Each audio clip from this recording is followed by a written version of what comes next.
ठीक है, तो अब हम पढ़ेंगे कुछ और टाइप्स के पॉलिनोमियल क्या होते हैं, उसमें कैसे करेंगे। इतनी बात आप लोगों को समझ में आ गई होगी, types according to term according to degree. चलिए आगे बढ़ते हैं हम लोग अब इसमें पॉलिनोमियल्स में और देखते हैं और क्या क्या इस पॉलिनोमियल्स में है, क्योंकि चैप्टर बहुत इजी है और ये बहुत यूजफुल है आपके क्लास 10th में। जब आप आओगे 11th में भी जो बच्चे जाएंगे उनके लिए भी इम्पोर्टेंट है, क्योंकि वहां पर भी आपको पॉलिनोमियल फंक्शन पढ़ना पड़ेगा, तो ये बेसिक चीजें आपको पता होनी चाहिए। ठीक है, अब अलग टाइप्स के पॉलिनोमियल्स कुछ और होते हैं, दो तरह के होते हैं। एक होता है कांस्टेंट पॉलिनोमियल। क्या होता है? Constant polynomial. ठीक है, ये क्या होता है बच्चों? ठीक है, all the numeric value, all the numeric values except 0 is called constant polynomial। ठीक है, ये जितने भी न्यूमेरिक वैल्यू लिखे हैं, चाहे वो इंटीजर्स हो, नेगेटिव हो, जितने भी आपके रियल नंबर्स, न्यूमेरिक वैल्यू लिख देते हैं all the real numbers accept 0, 0 को छोड़ के बाकी जो भी रियल नंबर्स हैं, रूट में हो, नेगेटिव हो, पॉजिटिव हो, फ्रैक्शनल वैल्यू हो, कुछ भी लिखा हो, ये सारे के सारे कांस्टेंट पॉलिनोमियल कहलाएंगे, लेकिन 0 कांस्टेंट पॉलिनोमियल नहीं होता उसको छोड़ करके। एग्जाम्पल के तौर पर 1/2 कांस्टेंट पॉलिनोमियल, 2 कांस्टेंट पॉलिनोमियल, -1/2, -3, √2, ये सारे 0.5, ये सब के सब कैसे पॉलिनोमियल है? कांस्टेंट पॉलिनोमियल हैं। 0 नहीं होना चाहिए, ध्यान रखिएगा। अगर आप 0 लिख दिया, 0 आपका कांस्टेंट पॉलिनोमियल नहीं होता है, इस चीज का आप लोग ध्यान रखेंगे। अच्छा, इसमें नोट करने वाली क्या चीज है? नोट करके लिखिएगा, degree of constant polynomial is 0। Degree, constant polynomial की डिग्री 0 होती है, कांस्टेंट पॉलिनोमियल 0 नहीं होता।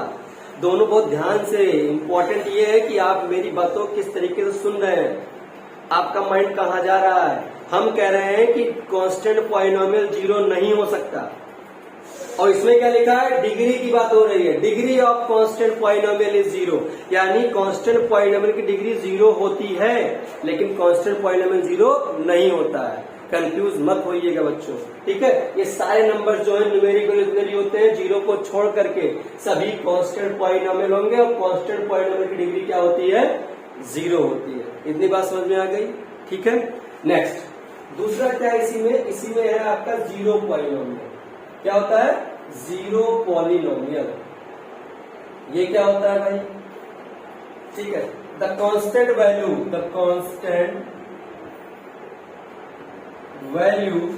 अब 0, द कांस्टेंट वैल्यू 0 केवल स्पेशली केस में 0, the constant value 0 is called 0 polynomial.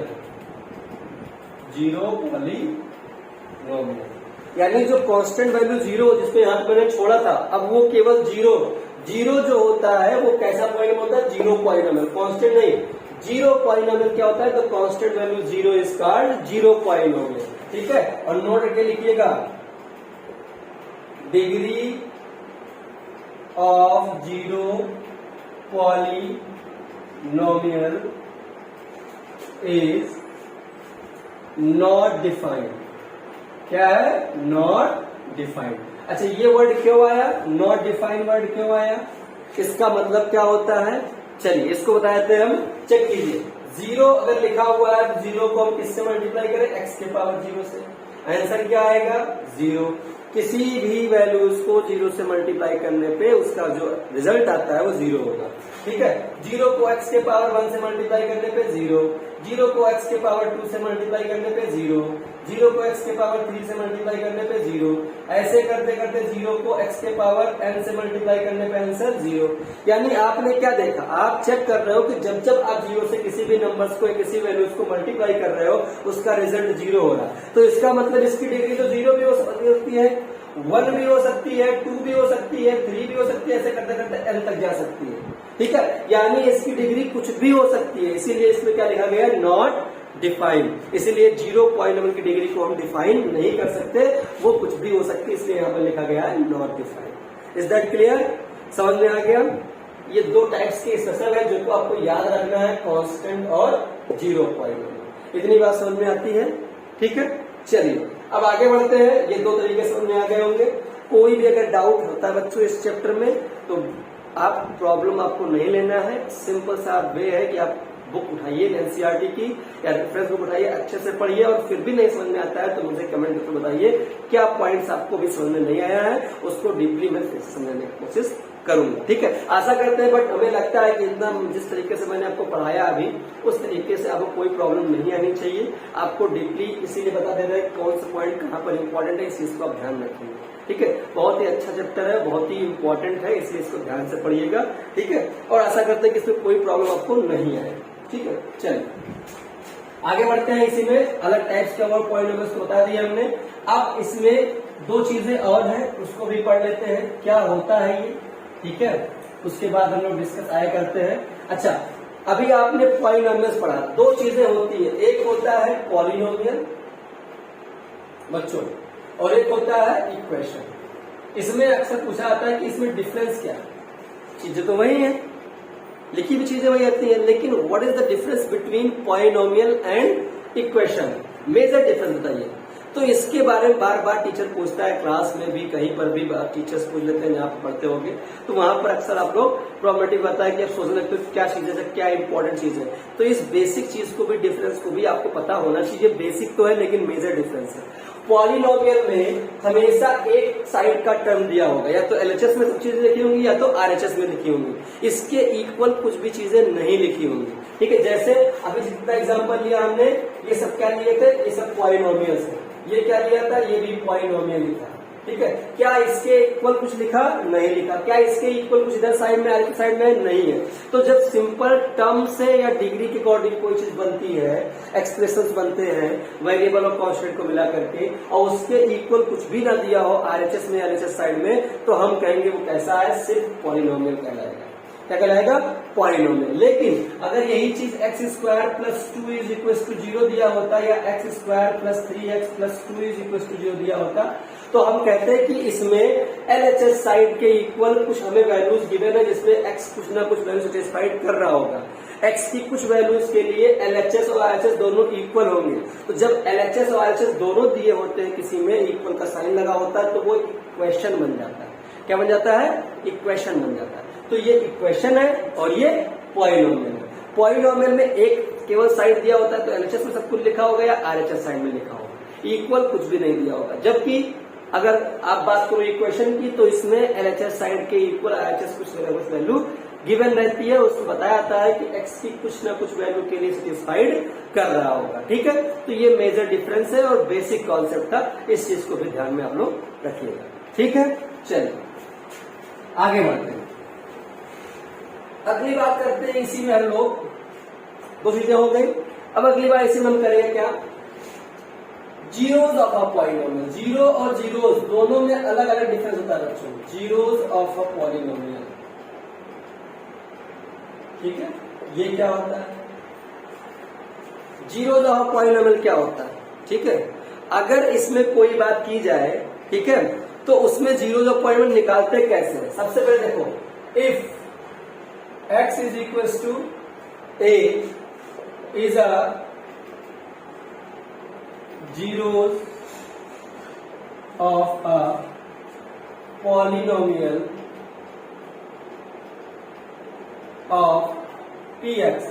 अच्छा, जनरली आप पॉलिनोमियल को p से लिखते हैं, पहला कैपिटल होता है, और x के टर्म में वेरिएबल्स में होता है तो वो px पढ़ते हैं। अगर कोई पॉलिनोमियल t के टर्म में होगा तो p t पढ़ेंगे, यानी पॉलिनोमियल ऑफ t टर्म्स, या यहाँ पढ़ेंगे polynomial of x term, x variables के टर्म में होता है। ठीक है, जेड के टर्म में सब कुछ लिखा होगा तो पॉलिनोमियल ऑफ जेड पढ़ेंगे।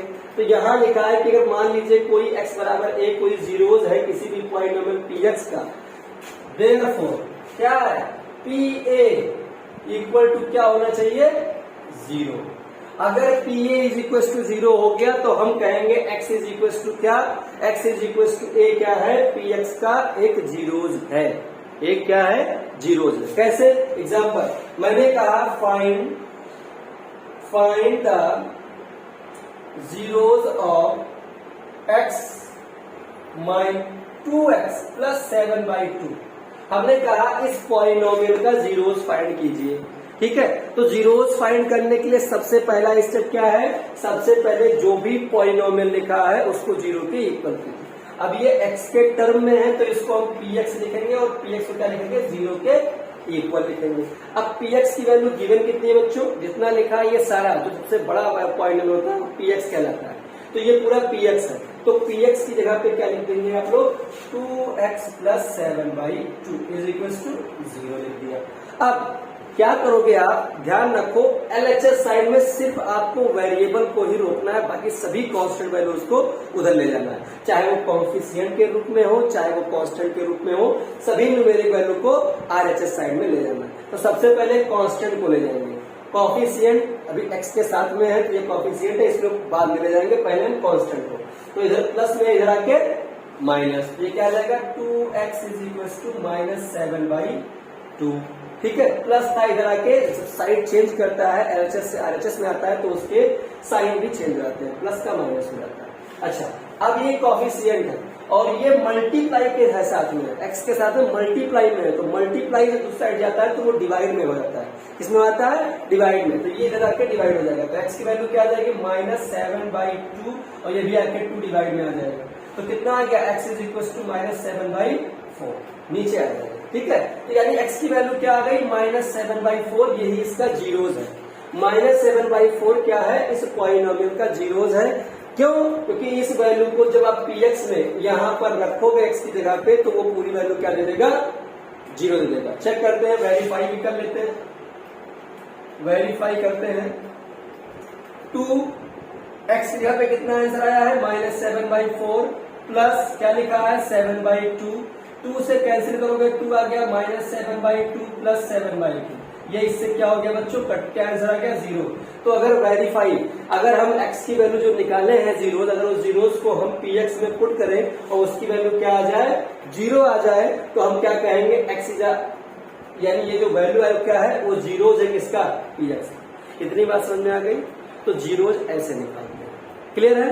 अब वेरीफाई करना होता है तो उसको जो जीरोज आया है या जो जीरोज गिवन होगा उसको क्या करोगे, इसमें पुट कर दोगे। इतनी बात समझ में आ गई, क्लियर है। चलिए अब कुछ और स्टेप को हम देखते हैं क्या होता है इसमें, ठीक है।